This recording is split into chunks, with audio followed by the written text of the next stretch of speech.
श्रीमद्कुंज विहारे नमः। श्री स्वामी हरिदासो विजय तेतराम।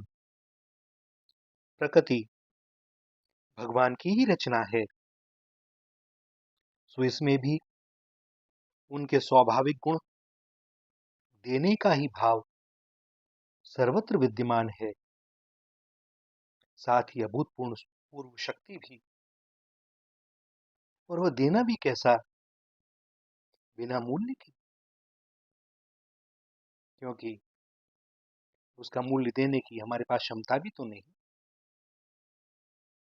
भगवान की तरफ से सब कुछ हमें बिना मूल्य के ही मिलता है, और जो मिलता है अमूल्य मिलता है, दुर्लभ मिलता है। आज जो हम नित्य नई समस्याओं में घिर रहे हैं, उसका कारण हमारे द्वारा प्रकृति के साथ किया गया खिलवाड़ ही तो है। पंच तत्वों के साथ खिलवाड़ होगा तो पंच तत्व निर्मित देह को ना भोगना होगा क्या? मिट्टी, आकाश, वायु, अग्नि और जल ये मानव जीवन में जितने सहायक हैं, इनसे खिलवाड़ करने पर उतने ही विध्वंसक भी। श्री हरि कृपा से अनुभव किया कि जल स्वयं किसी को डुबोता नहीं है। उस जल में खतरनाक कलाबाजी दिखाना व उससे संघर्ष करने से ही जल डुबोता है।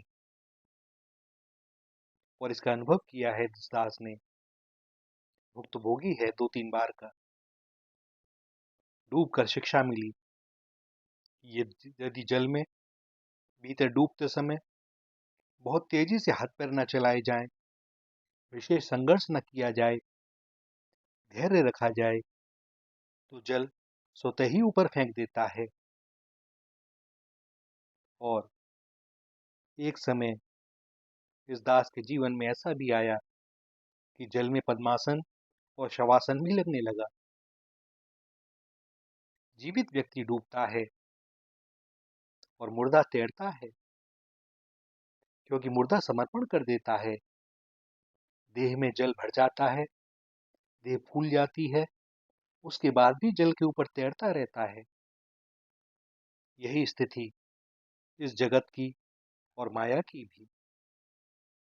यहाँ की शक्तियों का उपयोग अपने कल्याण के लिए करना है, इनसे विशेष संघर्ष की आवश्यकता नहीं है।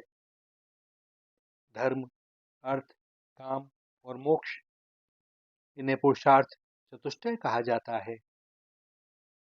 मनुष्य जीवन का लक्ष्य भी यही है, किंतु एक बात स्मरण रहे कि इनमें से अर्थ और काम बहुत कुछ पूर्व प्रारब्ध पर निर्भर करते हैं। आप कहोगे यह बात हजम नहीं हुई, तो तर्क की क्षमता, इच्छा न होने से केवल इतना ही कह सकता हूं कि जीवन में मेहनत तो सभी कर रहे हैं, किंतु इसका फल भिन्न भिन्न ही देखने में आता है। तो इसका आशय यह है कि यह प्रारब्ध के वश में ही है।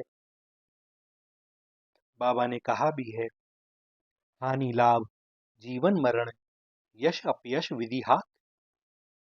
अब रही बात धर्म और मोक्ष की, सत्य तो यह है, केवल इन्हीं दो की प्राप्ति के लिए ही हमारी प्रार्थना पर श्री हरि ने हमें यह दुर्लभ देह प्रदान की है। किंतु हो क्या रहा है, हम कर क्या रहे हैं? जो प्रारब्ध के वशीभूत है, उसकी प्राप्ति के लिए प्रयत्न किया जा रहा है, और जिसकी प्राप्ति के लिए यह देह धारण की है, उसके लिए न तो हमारे पास समय है, न हमें उस बात की सुध है, और न ही हमारी कोई चेष्टा उस तरफ है। भैया, प्रत्येक क्षण का उपयोग करना है धर्म और मोक्ष की प्राप्ति के लिए, और हम कर रहे हैं अर्थ और काम की प्राप्ति के लिए। सो उठा रहे हैं नित्य नवीन दुख। इस दुखालय में सुख है ही नहीं, तो मिलेगा कैसे? किंतु हाय, नित्य एक आशा कि मिलेगा। आज नहीं मिला, कल मिलेगा। आए थे हरि भजन को ओटन लगे कपास। हमारे दुख का कारण भी हमारे भीतर ही है और सुख का भी। चिंतन और क्रियाएं यदि देह तक सीमित हैं तो अज्ञान और अभिमान के कारण दुख की ही प्राप्ति होगी। किंतु यही चिंतन और क्रियाएं देह से गहरे उतर जाएं तो आनंद घन से संबंध होने पर चिदानंद जित देखूं कि तू ही तू। श्री राधा, श्री राधा, श्री राधा।